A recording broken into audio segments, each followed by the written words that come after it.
Orsietdäki birinji McDonald's naharhanasy 3 aylap ýapyk duran soň gaýtadan açylýar.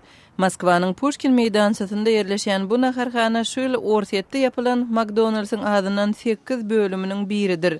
Saglyk resmiýetleri restoranlary ýapmak kararyny olarda arasaçylyk şertleriň bozulmagy bilen düşündirdiler.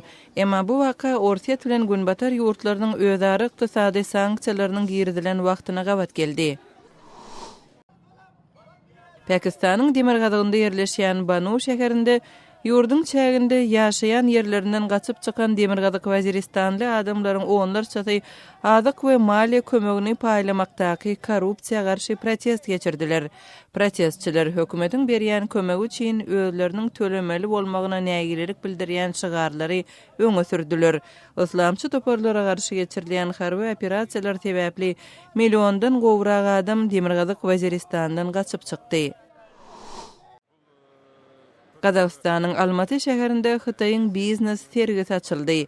Hytaýyň içerki durmuşy atly 5 günlük bu serge 80 çemeti Hytaý şirketiniň 10 000-den gowrak önümi gatnaşdyrylýar. Hytaýyň ähli regionlaryndan bolan kompaniýalary öz içine alýan bu sergi Merkezi Aziýa boýunça ýeketäk çäredir. Siz günüň täzelikleri bilen tanış boldunuz.